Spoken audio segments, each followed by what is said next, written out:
Selamat petang warga lembah semua. Petang ni saya nak tunjukkan cara-cara nak merendangkan pokok.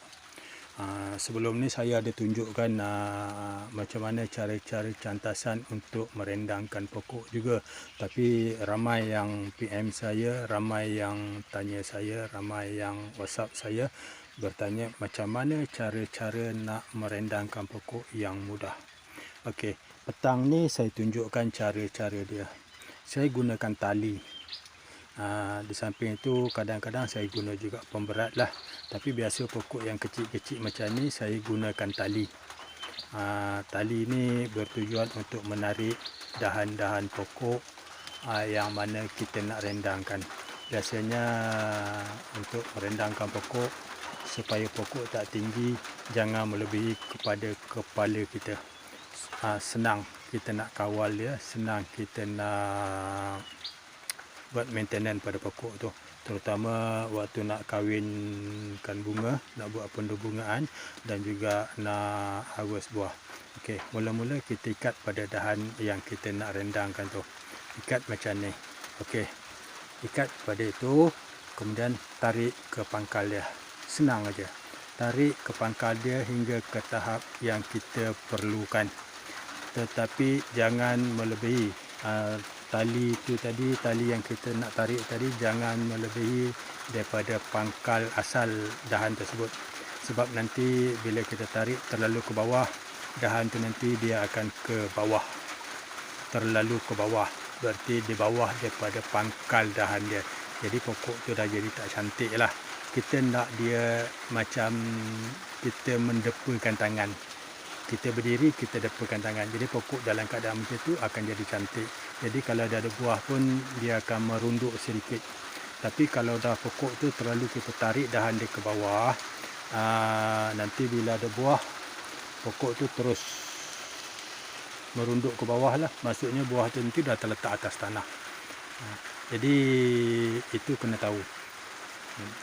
Pastikan dahan yang kita nak tarik itu tidak melebihi daripada paras pangkal dahan asal. Okay. Semua dahan-dahan kecil yang tidak diperlukan perlu dibuang. Buang keseluruhannya. Tinggalkan dahan-dahan yang kita hendak saja.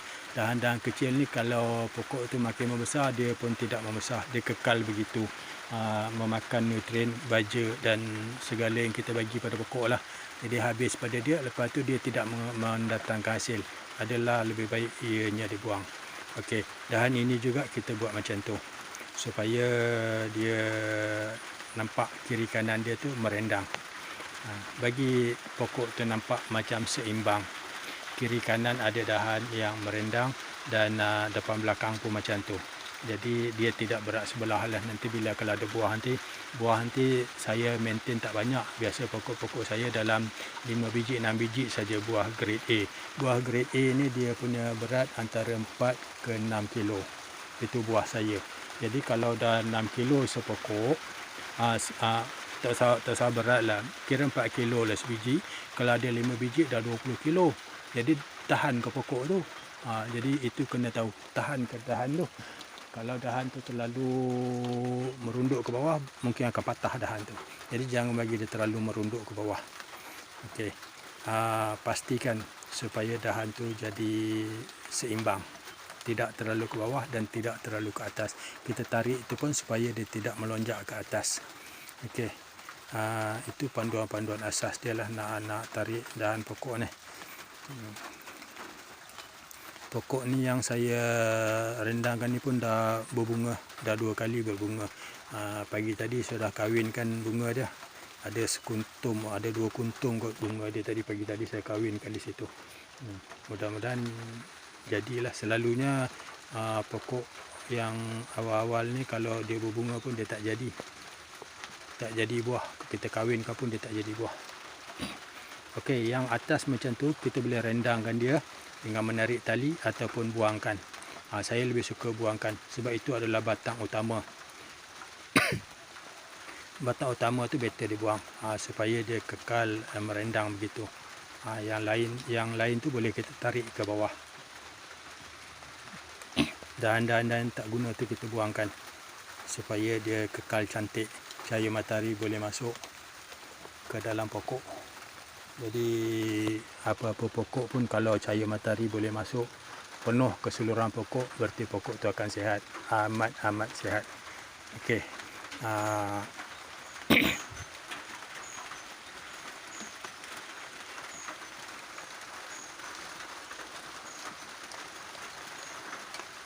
Semua tunas-tunas air, dahan-dahan kecil hendaklah dibuang. Sementara kita rendangkan dia tu, kita buanglah dahan-dahan yang kita tak perlukan. Dan untuk maklumat semua, selepas kita buat macam ni, kita tarik dengan tali dahan-dahan dia tu, nanti tunas-tunas air akan banyak keluar. Dia akan keluar ikut dahan-dahan tu, dia akan cuba nak menaik ke atas. Jadi tunas-tunas air tu perlu dibuang. Jangan bagi dia menaik ke atas. Jangan bagi dia tumbuh. Sebab apa, nanti kalau dia tumbuh, pokok tu akan jadi rimbun, terlalu rimbun.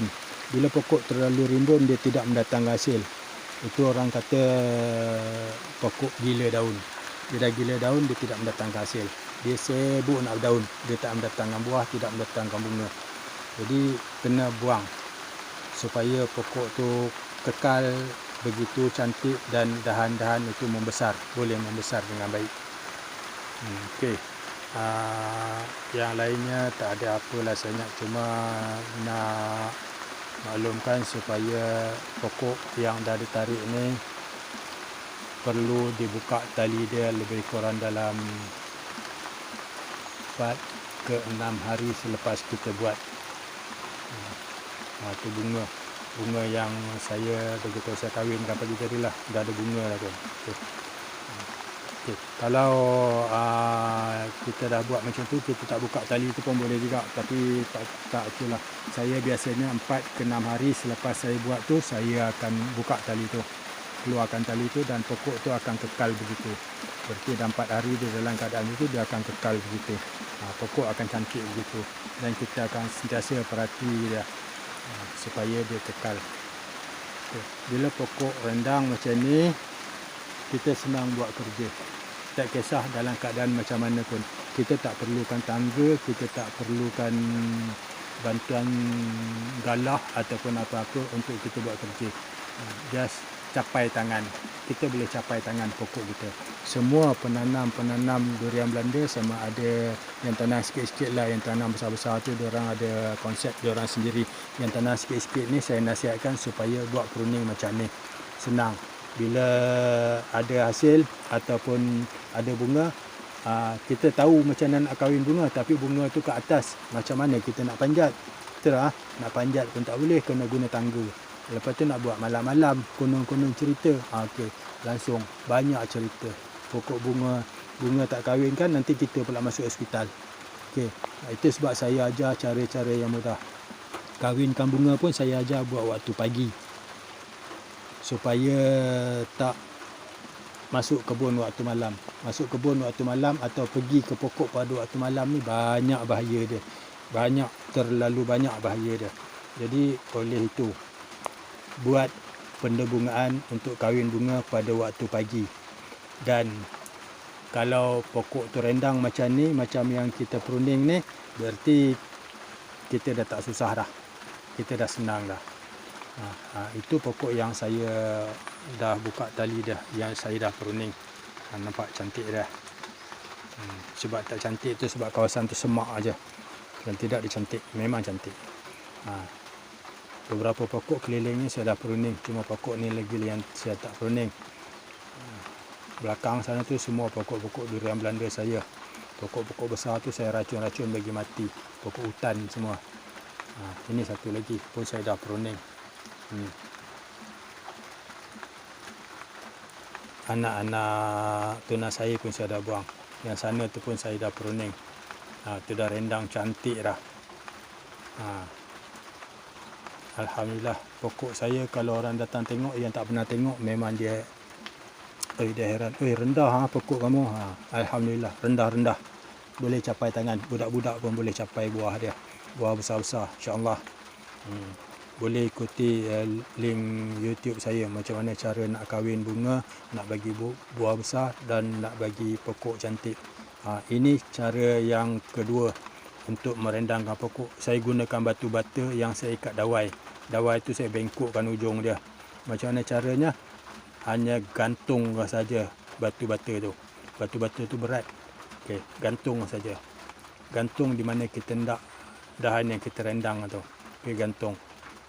Tapi dah gantung ni kena selalu tengok, kalau tidak nanti dahan tu akan patah. Sebab apa? Dia batu tu berat, dia turun ke bawah, dahan tu pun patah.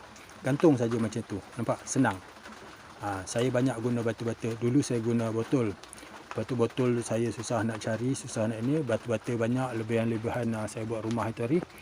Saya ikat tu, ikat batu bata tu dengan dawai, saya gantung saja. Dekat tiap-tiap pangkal pokok tu kebanyakannya ada batu bata. Saya ambil, saya gantung saja. Jadi pokok tu akan sentiasa ada batu situ untuk merendangkan dia. Kena kawal. Ini berarti kena tengok setiap hari. Selepas letak tu kena tengok setiap hari. Tapi kalau macam tuan-tuan tak biasa lagi guna batu bata, jangan guna. Nanti patah dahan tu. Nanti mana tahu terlupa ke apa ke, memang patah dahan tu. Saya 1 hari 2 kali 3 kali masuk kebun, tak apa. Jadi hari-hari benda ni hari-hari depan mata. Okey tuan-tuan, senang.